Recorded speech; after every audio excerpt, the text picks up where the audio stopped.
मिलन की लगन में मगन आज मन है, पुलकित पवन है, ये गुंजित गगन है।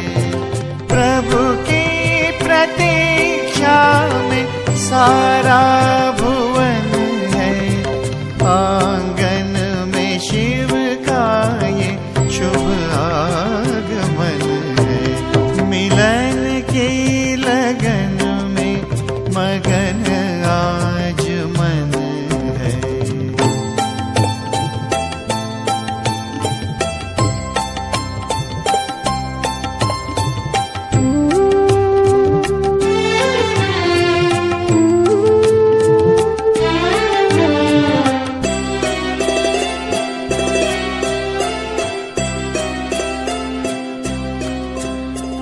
धड़कन की तारे उससे जुड़ी है, राहों में अपलक निगाहें गड़ी है। धड़कन की तारे उससे जुड़ी है, राहों में अपलक निगाहें गड़ी है।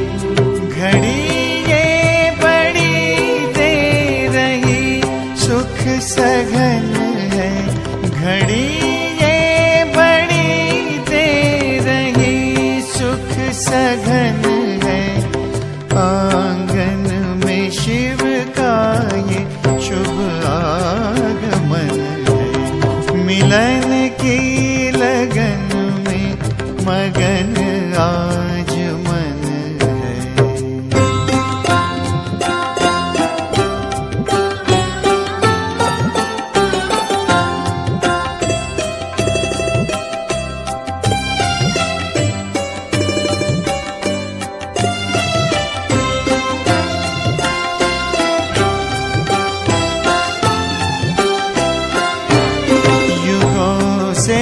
जिसे हमने सर्वत्र ढूंढा, जन्मों जन्म जिसको जी भर के पूजा।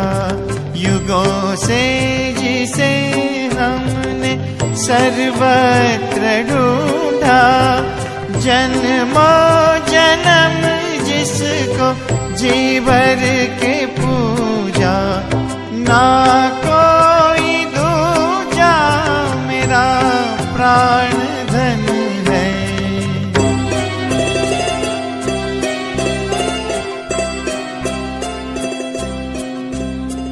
दृष्टि से सृष्टि सजने लगी है, वरदानों की वृष्टि होने लगी है।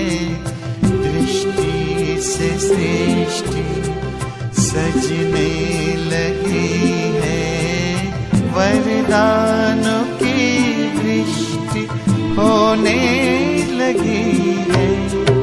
महका चमन चहका हर अंजुमन है, महका चमन चहका हर अंजुमन है। आंगन में शिव का ये शुभ आगमन है। मिलन की लगन में मगन आज मन।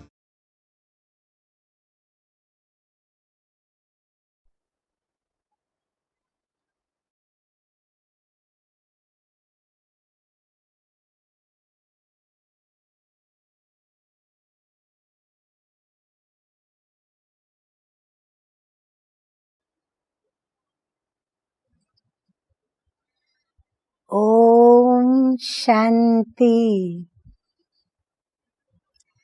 ओम शांति।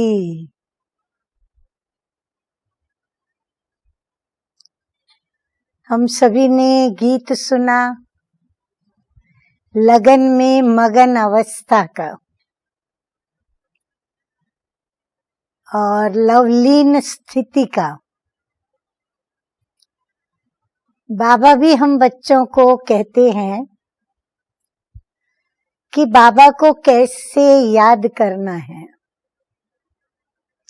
मीठे मीठे बाबा कहते हैं, बाबा को ऐसे याद करो स्नेह से, जो आंखों से प्रेम के अश्रु बहने लगे। जब भी याद करो तो रोम रोम पुलकित हो। ऐसी याद तभी हो सकती है जब हम प्रभु प्रेम की लगन में मगन हो।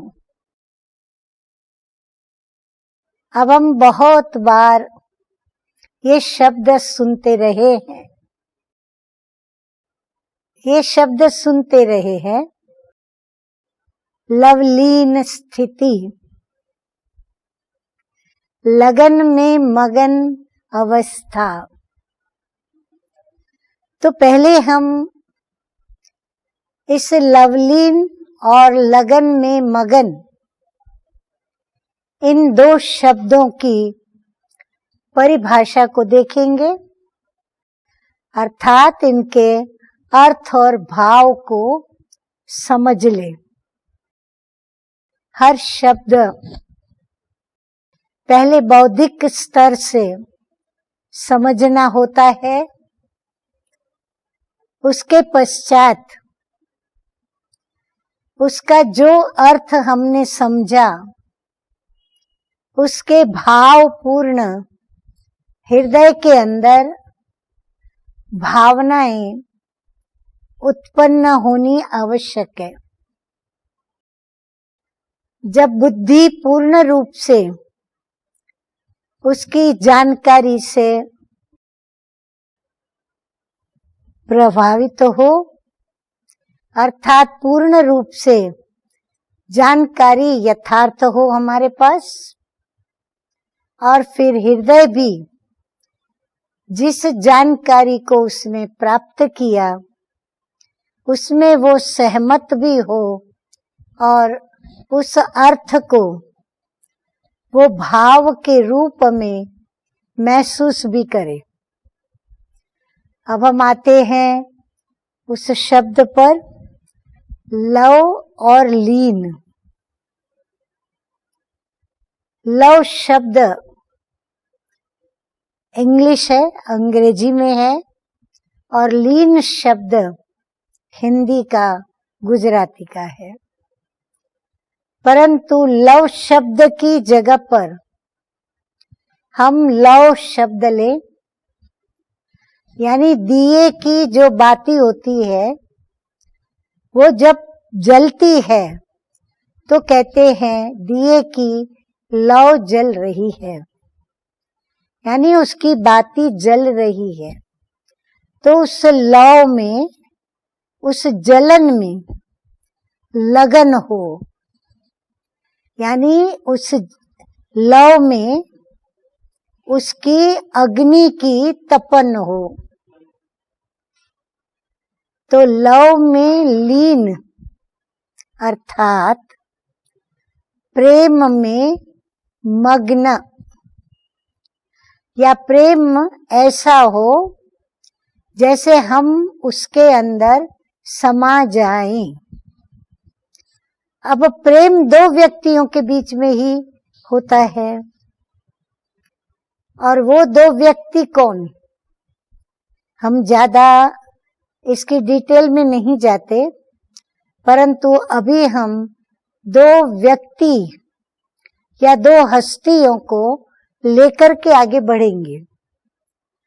दो व्यक्ति और दो हस्ती यहाँ पर हैं, मैं आत्मा और मुझ आत्मा का प्यारा पिता परमात्मा। मैं आत्मा याद करने वाली और पिता परमात्मा जिसको मैं याद करती हूँ। पिता परमात्मा साधक है और मैं, पिता परमात्मा साध्य है और मैं साधक हूँ, तो मैं साधक साधना करती हूँ साध्य को प्राप्त करने। मेरी मंजिल प्रभु है, मैं राही हूँ और मैं राही अपनी मंजिल को अर्थात अपने प्यारे पिता को पाना चाहती हूँ। तो हम दो व्यक्ति हैं, एक मैं और मेरा पिता। अब मैं हूँ अभी चैतन्य शरीर के चित्र के साथ। चैतन्य चित्र मेरा शरीर है, उसमें आत्मा सत्य चित्त आनंद स्वरूप है और परमपिता परमात्मा भी अविनाशी निराकार प्रकाशित बिंदु अजर अमर है। वो परम आत्मा और मैं आत्मा, पर मैं शरीर धारण करती हूँ। परम पिता परमात्मा हमारी तरह प्रकृति के अधीन नहीं, जो शरीर धारण करे और जन्म पुनर्जन्म के चक्र में आवे। ये तो भेद आप सभी बहुत अच्छी तरह से जानते हो कि आत्मा और परमात्मा के बीच क्या अंतर है और कहाँ हमारी समानता है।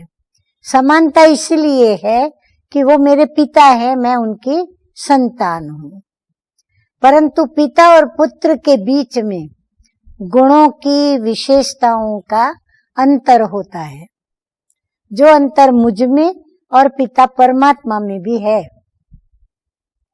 अब उस पिता से मुझे प्यार है, तो मेरे प्यार में मेरी स्थिति मग्न अवस्था की हो, लीन स्थिति हो। अब लीन स्थिति किसको कहते हैं? लीन स्थिति माना उसको जब हम याद करते हैं तो हम उसमें खो जाते हैं।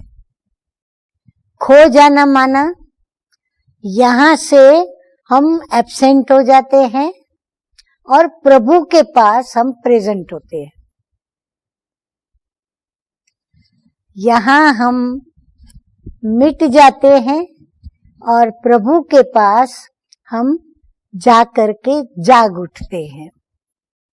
प्रभु से हमारी बातचीत होती है और यहाँ की जो भी बातचीत होती है उसको देह के कान कर्मेंद्रिय होने के बावजूद भी मैं सुन नहीं पाती हूँ। यहाँ की बातों को सुनने से मैं दूर निकल जाती हूँ। आवाज भी कानों में जैसे कि पहुंचती नहीं है। जिसको मैं बाबा के शब्दों में कहूँ तो मैं सुनते हुए नहीं सुनती हूँ। और आपने कई बार अनुभव किया भी होगा अपने जीवन के अंदर, जब कभी पढ़ाई की, जब कभी कॉलेज में आप गए, वहां से आपको कोई आर्टिकल लिखने को मिला, या फिर आपको कोई लेसन मिल गया, या फिर आप कभी किसी सर्विस के लिए कहाँ गए, कहीं बिजनेस किया, या किसी भी क्षेत्र की किसी कला में यदि आपने इंटरेस्ट लिया और उस कला को आप प्रैक्टिकल करने के लिए सोचों में बैठे या करने बैठे, तो आपने कई बार अनुभव किया होगा कि आप उसमें खो जाते हैं। इतने खो जाते हैं कि कौन आता है, कौन जाता है, कौन आपको क्या कह के जाता है, क्या बोल के जाता है, वह भी आप जैसे सुनते हुए नहीं सुनते। जैसे छोटे बच्चे आजकल वीडियो गेम खेलते हैं या वैसे भी कोई गेम खेलते हैं या किसी अपने मित्रों के साथ बातों में बहुत मस्त रहते हैं। उनकी बातें ऐसी चल रही हैं जो उनका इंटरेस्ट जो है वो उस बात की चरम सीमा पर आगे आगे बढ़ता जा रहा है। और ऐसे समय पर उसको बुलावा होता है माँ का कि चलो बेटा भोजन कर लो। अब वो सुनते हुए नहीं सुनता। माँ 1 बार 2 बार 3 बार जब जोर से बोलती है या उसको समीप आकर के छू के बोलती है तो उसका ध्यान जाता है, और फिर ध्यान जाने के बावजूद भी उसका रिएक्शन कैसा होता है? उसको उसकी माँ के भोजन पे चल, भोजन कर, भोजन करने में इंटरेस्ट नहीं, लेकिन उसका इंटरेस्ट वो जो बातें सुन रहा है उस बातों के अंदर है। वो उसमें खोए हुए हैं, वो उसमें खोए रहना चाहते हैं। तो वो कहते हैं हाँ हाँ आते हैं, आते हैं कह कर के जाते नहीं। आपने भी ऐसा अनुभव खुद का किया होगा कि कई बार आप अपने पढ़ने में, वांचन में, अपने कार्य को करने में इतने व्यस्त हो जाते हैं कि आपको कई बार बुलावा होता है, परंतु आप जैसे सुनते हुए नहीं सुनते। तो ये जो स्थिति आती है ना, उसको कहते हैं लीन स्थिति, यानी मग्न होने की स्थिति। चाहे हम कानों से सुने, चाहे मुख से बोलें, चाहे आंखों से देखें, चाहे हम किसी अंदर से किसी संगीत को सुनते हुए हम अंदर में उसका आनंद ले रहे हैं, आंखें बंद हो और हम आनंद की अनुभूति में खो जाते हैं, तब भी हम सुनते हुए नहीं सुनते, देखते हुए नहीं देखते। तो ये होती है लीन अवस्था। तो बाबा भी हम बच्चों को कहते हैं कि बाप की याद में लव में लीन होकर के बैठो। अब लव में लीन कब हो सकते हैं? जब हमारा जिसमें हम लीन होना चाहते हैं या लीन होते हैं या लीन होने की हमारी क्रिया चरम सीमा में आगे आगे बढ़ रही है और बढ़ती गई है, ऐसे समय पर अगर हमें कोई कहता है, यानी मग्न अवस्था में जब हम होते हैं, अर्थात उस प्रभु के प्यार में, प्रभु के साथ बातें करने में, प्रभु से अंदर ही अंदर मिलन मनाने में, प्रभु की सुनाई हुई बातों की स्मृतियों में, प्रभु के साथ गुजरे हुए हमारे अलौकिक,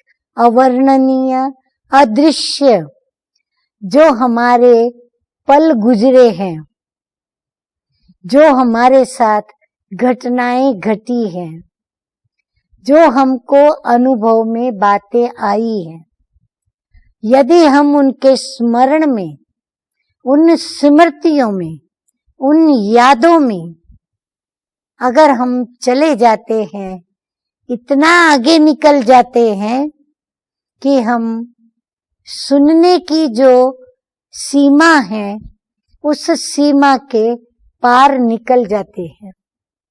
जब हम उस सीमा के पार निकल जाते हैं तो हमको सुनते हुए भी हम सुन नहीं पाते। जैसे आवाज भी कुछ दूरी तक हमको सुनाई पड़ती है, पहले जोर से, फिर धीरे से, फिर और धीरे से। जैसे जैसे हम आवाज करने वाली व्यक्ति या साधन से दूर दूर दूर दूर होते जाते हैं, आवाज की भी रफ्तार कम कम कम कम होते होते आखिर हम उस आवाज को सुन नहीं पाते। इतना हम दो के दरमियान वो समय गुजरता है। ठीक उसी प्रकार जब हम प्रभु से प्रेम करते हैं और उस प्रेम से जब हम उसको याद करते हैं, तो याद करते करते करते जो याद करने की लक्ष्मण रेखा है उसको भी पार करके हम इतने खो जाते हैं, इतना यादों में मस्त हो जाते हैं, मग्न हो जाते हैं कि हमें सामने कोई नजर नहीं आता, सिर्फ प्रभु और मैं, हम दो ही हैं। हमें प्रभु ही नजर आते, हम प्रभु से ही बात करते, बाकी की सारी चीजें, वस्तुएं, व्यक्तियां सब जैसे कि दृश्यमान होते हुए भी अदृश्य हो जाती है। हम उसे देखते हुए देख नहीं पाते। आवाज होता है लेकिन हम उस आवाज को सुनते हुए नहीं सुन पाते। क्यों? क्योंकि हम इस दुनिया की जो बॉर्डर है उसको तोड़ चुके, उससे हम पार निकल गए, बाहर निकल गए। अब हमें वो सुनाई पड़ता है जो मैं प्रभु से बात करती हूँ और प्रभु मेरे से बात करते हैं। मुझे वो दृश्य दिखाई पड़ते हैं जो मैं प्रभु के साथ अपना दृश्य देख रही हूँ। मैं वो सुन रही हूँ जो प्रभु मुझे कह रहा है। मैं वो बोल रही हूँ अंदर जो मुझे प्रभु को बताना है। तो टोटली मैं यहाँ से कट आउट होकर के और यहाँ एब्सेंट होती हूँ और प्रभु के पास प्रेजेंट होती हूँ।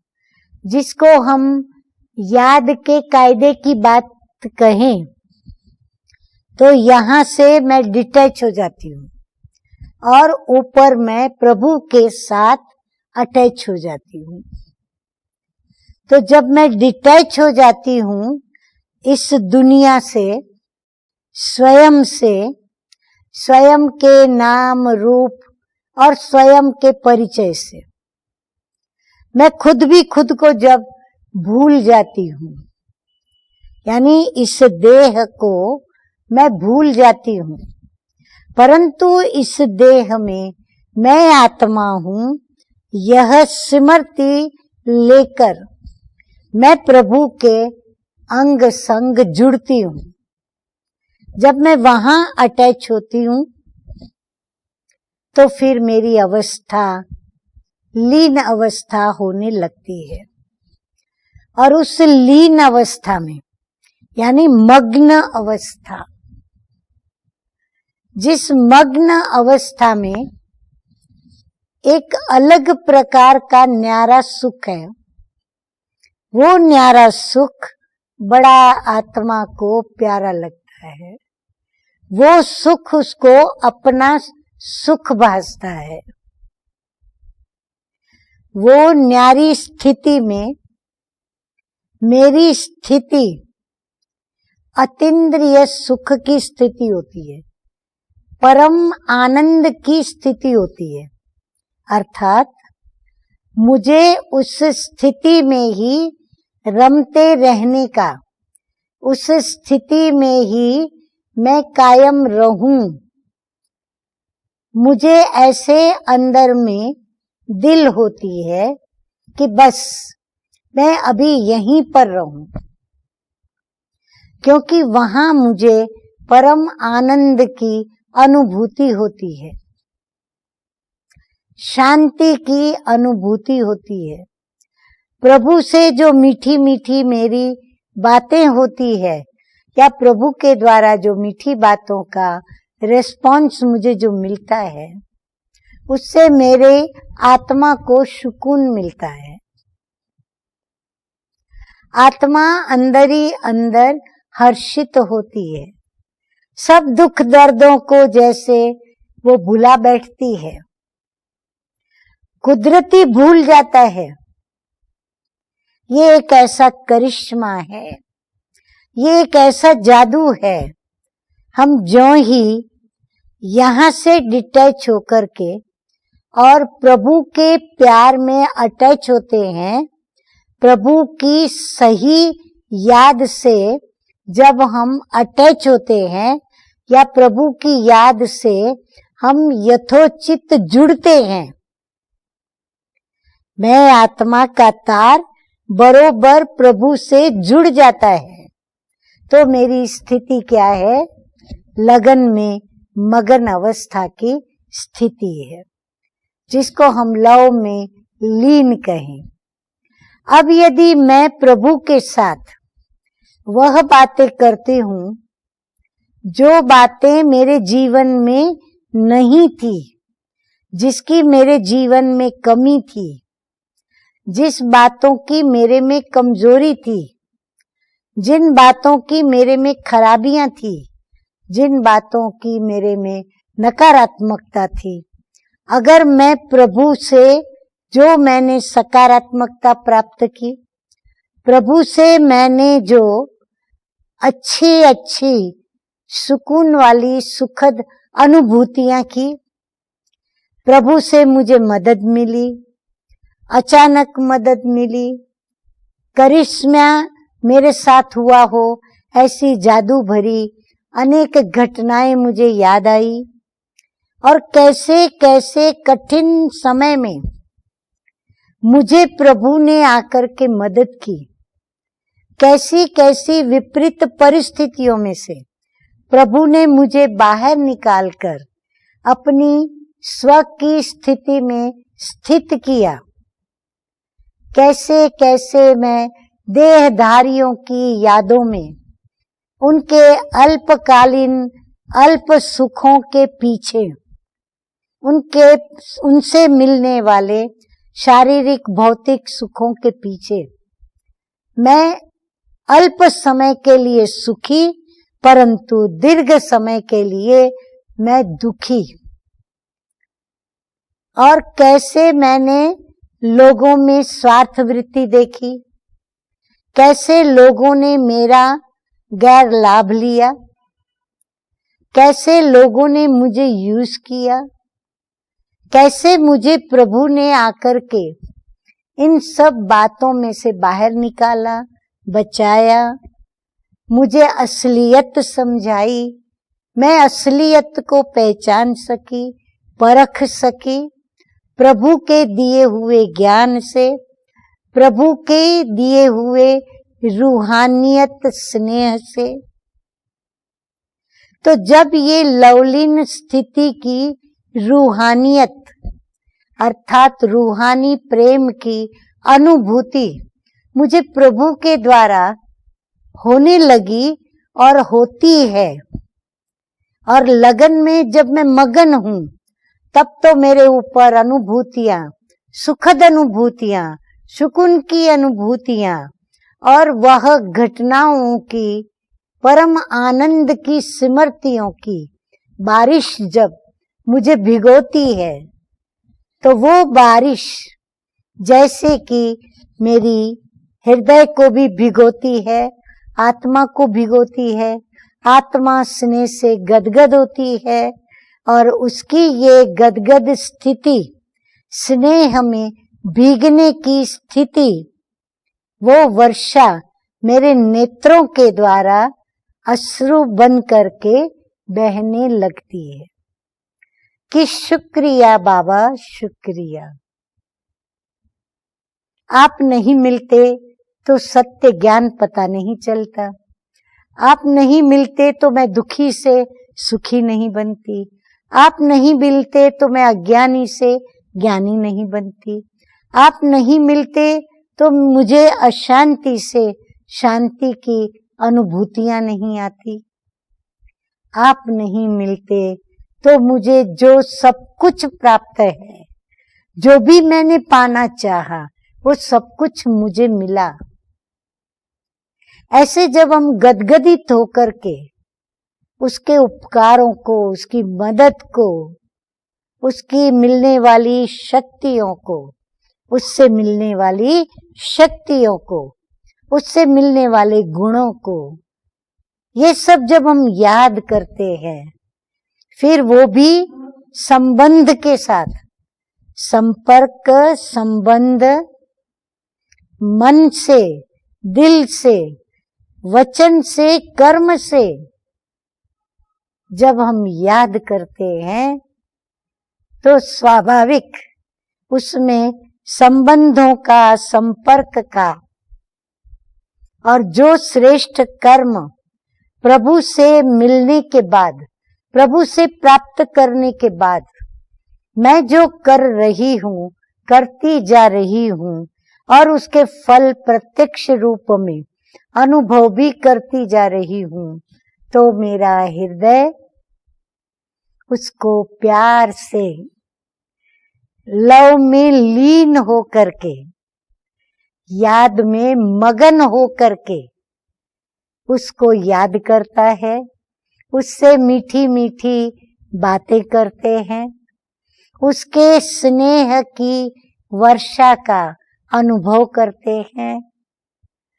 तो ये जो हमारी स्थिति है उसको कहते लव में लीन स्थिति, जिसमें कोई नकारात्मक संकल्प नहीं, कोई देहधारी की याद नहीं, कोई देहधारी से प्राप्त हुई किसी भी अल्प सुख की अनुभूति भी नहीं। ये सब उसके आगे क्या हो जाता है? सब अल्पकालीन और कुछ भी नहीं, नाशवंत महसूस होता है। सब लघु हो जाते हैं वहां। और प्रभु के द्वारा प्राप्त जो राजयोग की शिक्षा से मैंने याद सीखी, प्रभु को याद करना सीखा, हाँ सीखा, प्रभु से लव करना, प्रभु से प्यार करना भी कईयों ने सीखा। वास्तव में प्यार कोई सीखा नहीं जाता, प्यार के लिए कोई स्कूल में हम जाते नहीं, परंतु प्यार हो जाता है। जब प्यार हो जाता है तो यादें भी अपने आप हमें दिन रात आने लगती है। जैसे जिस क्षण प्यार होता है उस ही क्षण से रोम रोम हमारा उसका हो जाता है, हम समर्पित हो जाते हैं।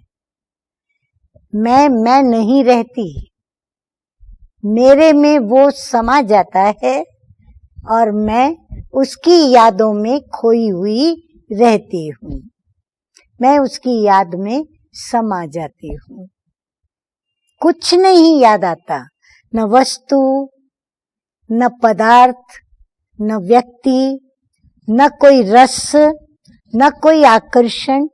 अगर आकर्षण है तो एक प्रभु का, उसके दर्शन का, उसके मिलन का, उसके गुणों का, उसकी शक्तियों का, उसकी गुणों को और शक्तियों को प्राप्त करने का, उसके मिलन के आनंद में खो जाने का आकर्षण उसका रहता है। और आकर्षण में प्रतीक्षा बढ़ती है। आकर्षण मुझे, जब तक मैं उसमें एक न हो जाऊं तब तक वो मुझे प्रतीक्षा करने से मजबूर करता है। हमें एक ही तात लगी रहती है और वो तात होती है मेरा प्रभु से मिलन हो, मैं प्रभु से मिलूं। चाहे रूहानी नेत्रों से प्रभु मुझे मिले, चाहे रूहानियत यानी अंदर ही अंदर मेरी रूह को वो राहत देवे, या मेरे कानों के अंदर वो ऐसे रूहानी इशारों के बोल बोले, सिर्फ उसके ही बोल मैं महसूस करूं कि प्रभु मुझे कुछ कह रहा है।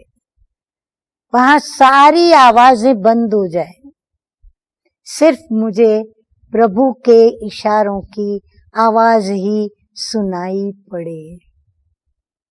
सब दृश्य मेरी आंखों से ओझल हो जाए, मुझे वतन दिखे दो प्रकार से।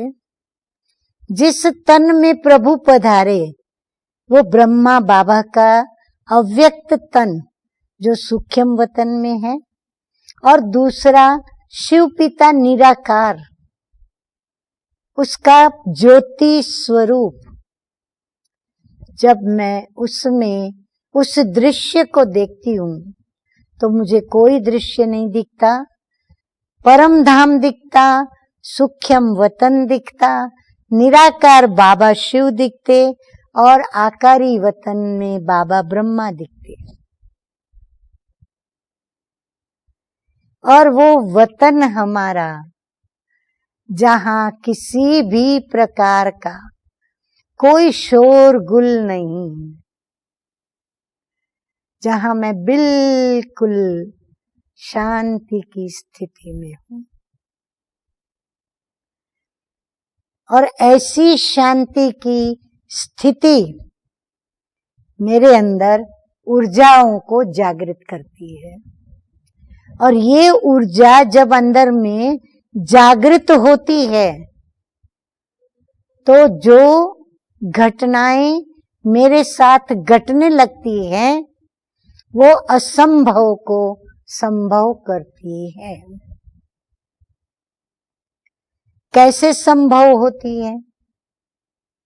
मैं आपको एक ब्रह्मा बाबा की बात बताती हूँ जो मेरे साथ घटी।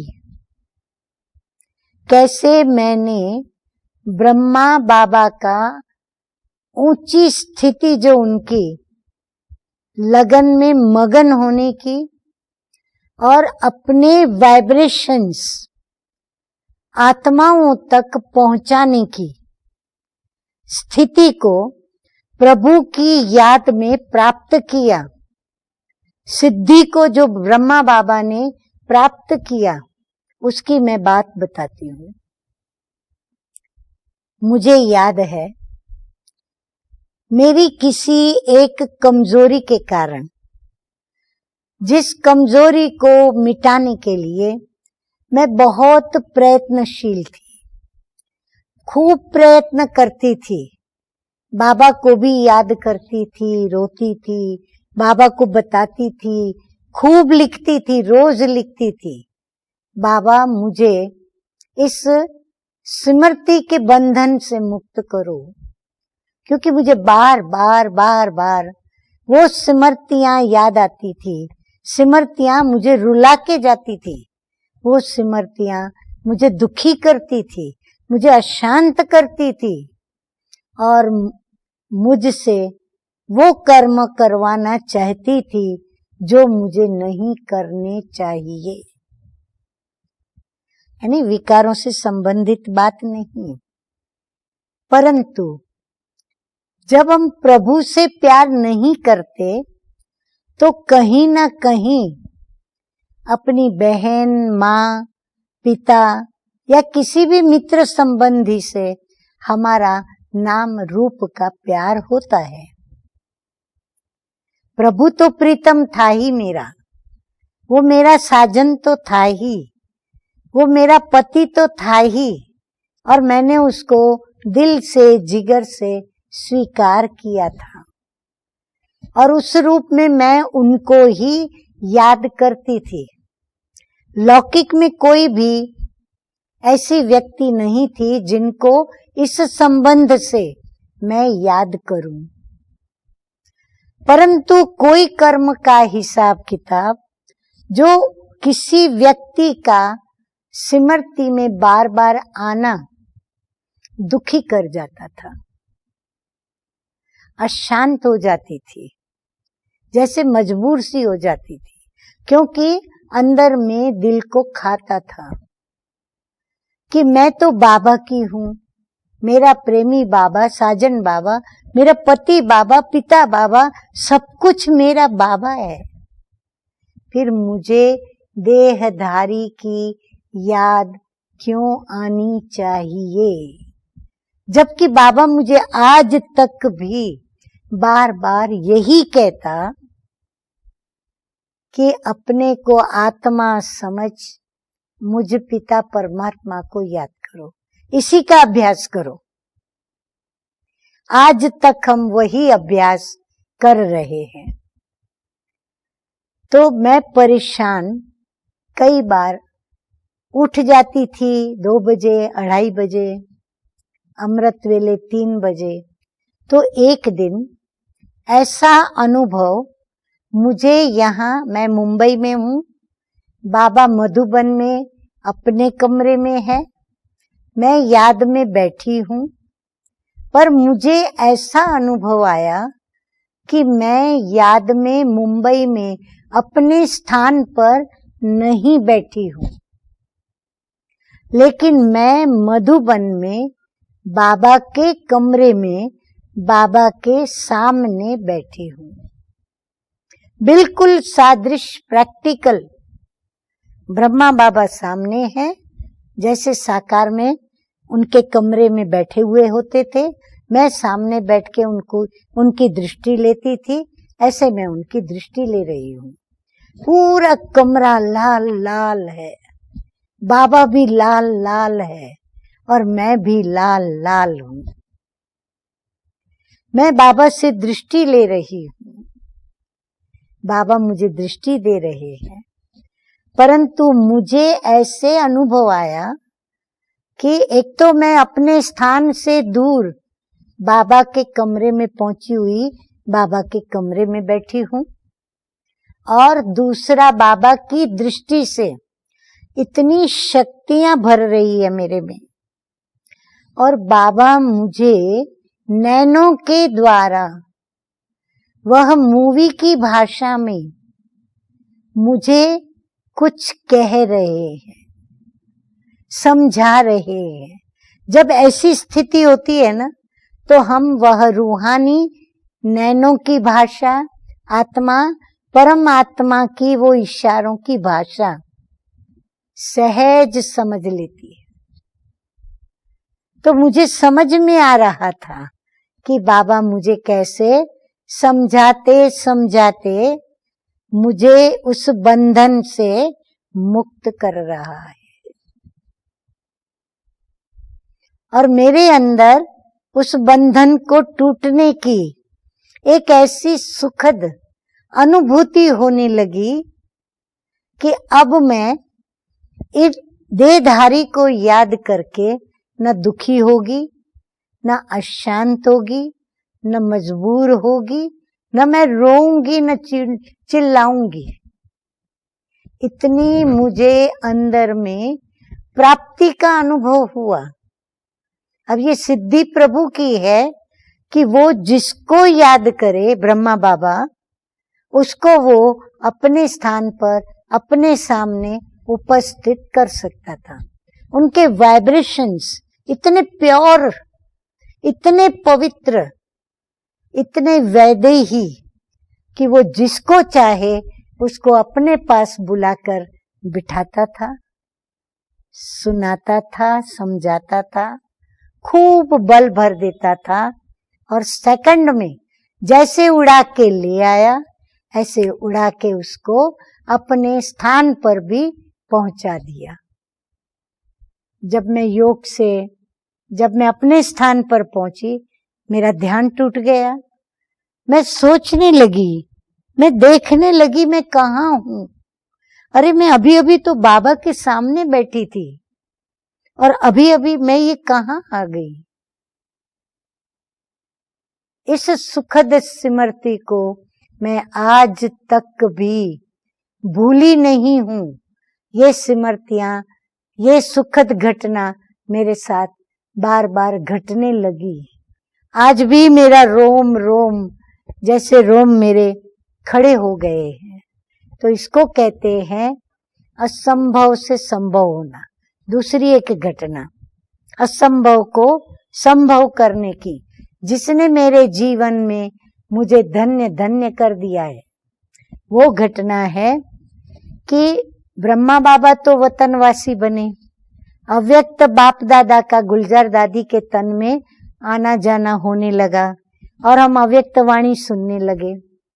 अब एक समय ऐसा आया जो गुलजार दादी को भेजा गया कि आज बाबा को बुलाओ, सभी महारथी उपस्थित हैं, तो बाबा आकर के महारथियों के बीच में उपस्थित हो।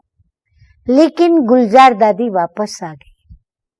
बाबा वतन में दिखता ही नहीं था। बाबा दिखे तो बाबा को बोले, विनती करे कि बाबा आपको बुला रहे हैं, प्यार भरा निमंत्रण सुनाए। लेकिन जब बाबा है ही नहीं तो वो किसको सुनावे, वो वहां से चक्कर लगा के वापस आ गई। दोबारा भेजा तो भी ऐसे हुआ। आखिर प्रकाशमणि दादी, हमारी प्यारी मीठी माँ, उसको भी एक जिद आ गई कि नहीं, हम बुला के ही रहेंगे। सभी को बिठाया, सभी को कहा, सब खूब अच्छी तरह से खूब प्यार में लवलीन होकर के बाबा को याद करें। और मुझे निमित्त बनाया कि तुम नलिनी गीत गाओ और आज बाबा को नीचे बुलाओ गीत गाकर। भले बुलाएंगे तो सभी मिलके, संगठन की शक्ति बाबा को खींच के लाएगी, सभी के प्यार की शक्ति ही खींच कर लाएगी। लेकिन निमित्त तो बनाया। अब निमित्त बनाया तो जिम्मेवारी बढ़ गई।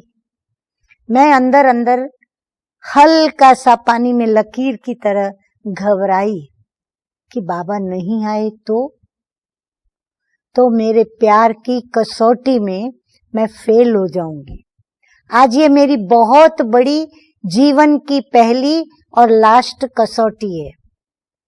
मैं खुद भी अपने को कसौटी पे चढ़ाना चाहती थी कि देखो मेरे आवाज में, मेरे प्यार में वो दर्द है, वो प्यार मेरा चरम सीमा पर है कि प्रभु को मैं नीचे बुलाऊं। और मैंने वो गीत गाया और सचमुच प्रभु नीचे आए, आकर के सभी को दृष्टि दी, सभी की रूह को राहत मिली। बस दृष्टि देकर बाबा अपने निवास स्थान पर चले गए। इस प्रकार 3-4 बार हुआ। मैं निमित्त बनी बुलाने को और बाबा आए। तो आप सोचिए ये मेरे जीवन के अंदर कितनी परम परम परम अरबों खरबों सौभाग्य की धन्य घड़ी थी, जो आज मुझे इस रीति से भी, जिन्होंने प्रैक्टिकल ये देखा, अनुभव किया, वो मुझे इस प्रकार से भी याद करते हैं कि आपका तो बहुत बाबा से प्यार है, बाबा का आपसे बहुत प्यार है। आप बुलाते हैं और बाबा आ जाते हैं। इससे बड़ा और क्या चाहिए। तो ये है लव में लीन अवस्था, जो सारा दिन करते रहते हैं, कर्म भी करते हैं, परंतु अंदर में खींचे हुए किससे रहते हैं? बाबा से। बाबा की याद खींच के रखती है और हम कर्म भी कर रहे हैं। जैसे अभी मैं आपके आगे बाबा का वर्णन भी कर रही हूँ, बाबा की बातें सुना रही हूँ। तो ये बाबा की लगन में मगन अवस्था की बातें और हमारी लगन में मगन की स्थिति और असंभव संभव हुआ, यानी प्रभु हमारे बुलावे पर ऐसे नीचे आ जाए, वंडर है। भले हम जानते ड्रामा में ये सब नूंदा हुआ है, लेकिन यश तो प्राप्त हुआ ड्रामा के अंदर मुझे। ये कोई कम बात है क्या? तो वाह बाबा वाह, वाह मेरा भाग्य वाह, और वाह मेरे बाबा, आपका शुक्रिया शुक्रिया शुक्रिया। ओम शांति अरे इंदौर निवासी, पहले तो हमारी प्यारी प्यारी आरती बहन,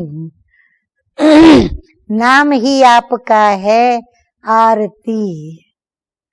भक्ति मार्ग में आरती हाथ में लेकर कितना प्रभु को हमने याद करके और स्वदर्शन चक्र की अदृश्य स्मृति में हम आरती को भी चक्र लगाते रहे। आरती को घुमाया ना ऐसे। और आरती बहन की तो मेरे पास उनकी बचपन से लेके स्मृतियां हैं, क्योंकि जब मैं ट्रेनिंग कराती थी तो आरती बहन ट्रेनिंग के अंदर थी। तब से लेकर आरती बहन और उनकी बहन आभा, इन दोनों बहनों को और उनके परिवार को मैं जानती हूँ। बरसों बीत गए, है ना आरती बहन।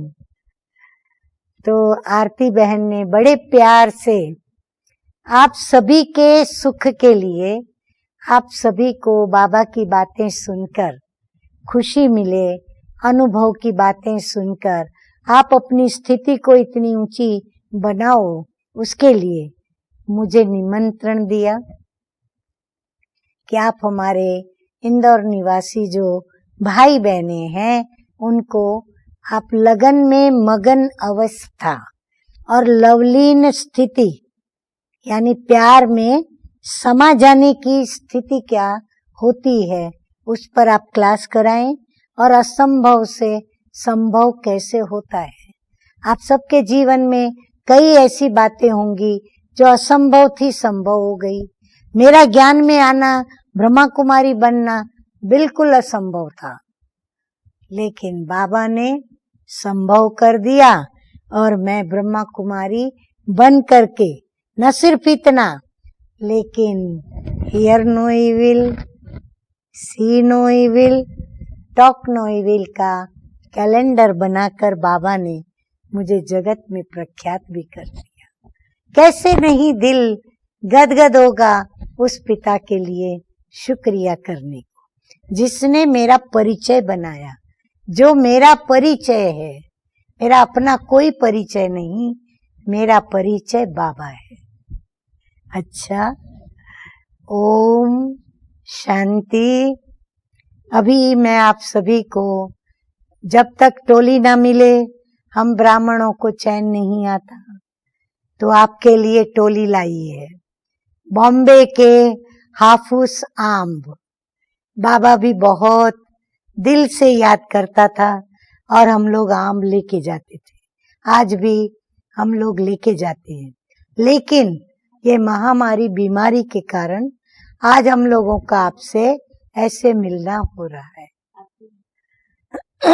तो आरती बहन आप एक स्वीकार कीजिए, तो आपके साथ साथ सभी भाई बहनों को स्वीकार हुआ कहा जाएगा।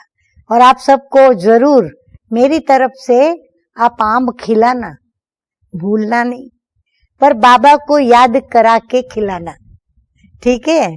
अच्छा, ओम शांति। अभी हम सभी 1-2 मिनट के लिए फिर से याद में मग्न होने की स्थिति बनाएंगे और हम आपसे छुट्टी लेंगे।